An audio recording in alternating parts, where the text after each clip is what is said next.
welcome. Take It Up with Jessica Lee. I have Chris Huff, who's the Chief Strategy Officer from Kofax here. Welcome. Thank you, Jessica. How are you? I'm doing well. How are you? I'm fine, thank you. Thanks for flying in, having this chat with me. Beautiful weather. Yes.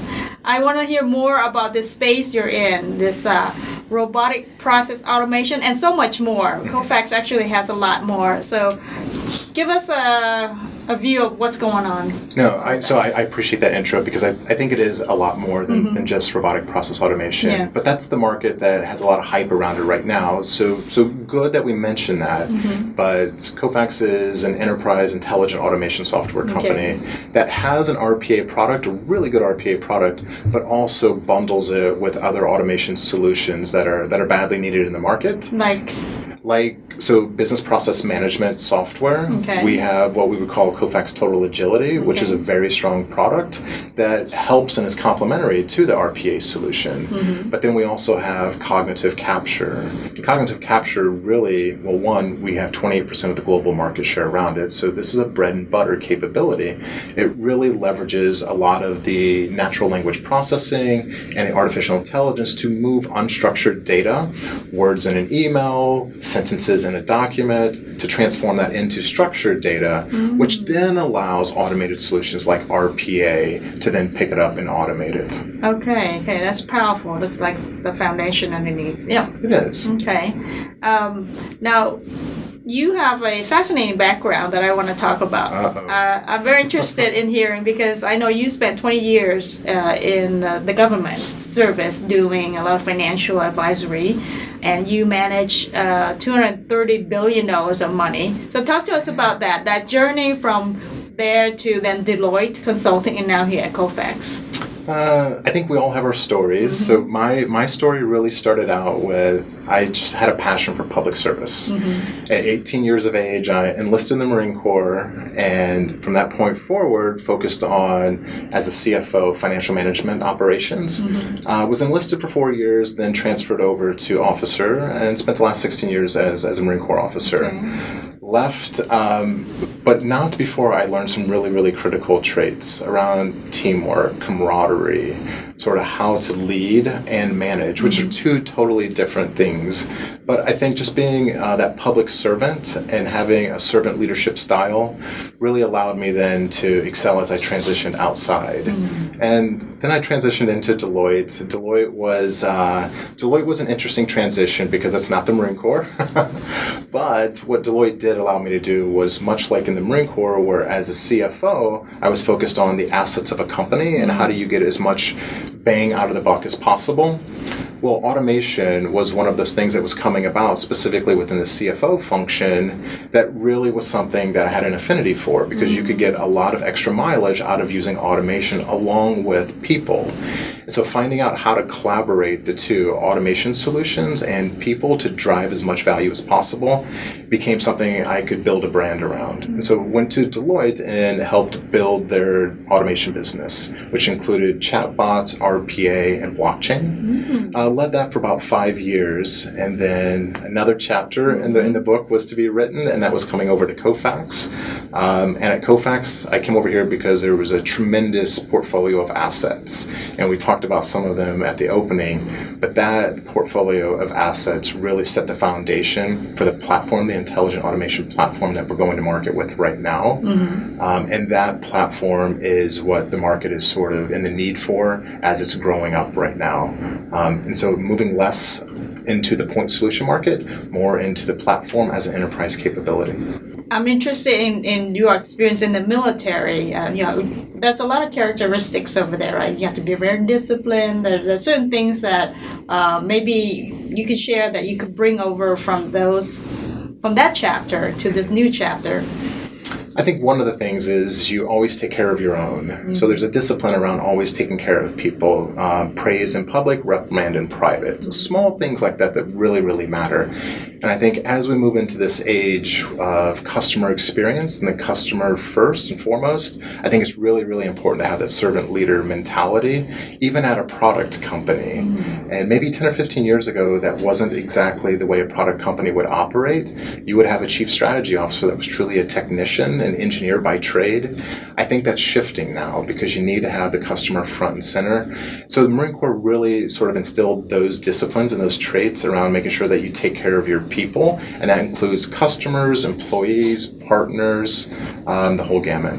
Okay, all right. So now that you're at Kofax, one of the things you're doing is creating the Center of Excellence, right? So you want to talk about that? And you're actually doing that internally, and it's not just for customers, but for your own organization. Right. I think with that servant leadership mentality is what did the organization need? And one of the first things that Kofax needed when I came over was synchronization across all of the verticals, the silos, if you will. Yes. And that spans sales, services, marketing, product, and our support functions.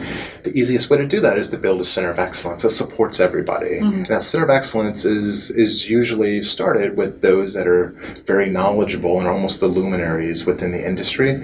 So build a center of excellence. It's out of Washington, D.C., but it's both internally and externally. So internally across all functions it supports, and it truly is a support mechanism to bring forward the new strategy. And then externally, our customers now have sort of a one-stop shop to get the latest and greatest about Kofax. So what are some of the challenges that you faced and as you're trying to make changes inside the organization, also an impact on the industry? I mean, one of the things that is always probably the heaviest lift, but most often disregarded, is change management. It's people, it's culture, and it's not a bad thing. It's just to be acknowledged. People get comfortable doing what they did yesterday. That's why they do it tomorrow. And so telling them that tomorrow's going to be a little different than yesterday, and we're going to talk about that today, that needed to be done in a very deliberate fashion. And I think respecting where everybody was in the organization and what they were doing, product was doing the best they absolutely could with the product. Services was doing absolutely everything they could. But to move them forward required a very tactful way to get them to move forward sort of in a synchronized way. That was probably the biggest challenge of the Center of Excellence, was really coming in and saying, we're not here to tell you what to do, we're here to understand what you're doing and then convey to you where we're going, and then collectively we're going to figure this out. Okay, that's good. Getting them to embrace the change. Exactly. Okay. Externally, what challenges are you facing? So externally, that was a tougher road, actually. Externally, especially when you're a global company like Kofax, we have about 30,000 global customers in all regions of the world. And as you can imagine, with our portfolio of products, taking a platform to the market required a lot of discipline. And that discipline was essentially, let's be vulnerable as a company. Let's acknowledge that we're not going to come up with all of the answers, all of the correct answers on our own. So let's have a good starting point that's well thought out, but let's take that intellectual curiosity and let's take it to our customers, let's take it to our prospects, let's take it to our partners, let's take it to the analyst community, and let's see what they think about it. And lo and behold, that was what we did the first 3 to 4 months that I was at Kofax. And what happened is that we tweaked the strategy on the fringes because I think the team had we had amazing people in the room. So we had a good critical mass in terms of we were directionally correct in terms of where we wanted to go and not precisely wrong. We got the precision through stress testing our strategy with those 4 stakeholder groups. So sitting down with our customers and going, here's where we believe we need to head in the market as a company. What are your thoughts on this? What's the impact going to be on you? And we heard them and we internalized that, and then we tweaked the strategy on the fringes. We didn't launch the new Kofax Intelligent Automation strategy until all of our stakeholder groups had heard it, had a chance to provide input, and we refined based off of that. Yes, that's smart, right? Getting them to give you the feedback to guide you towards the changes. We're in it together. We're in it together. We're gonna succeed together, and I think that's what they heard, what they felt, and I think they responded appropriately.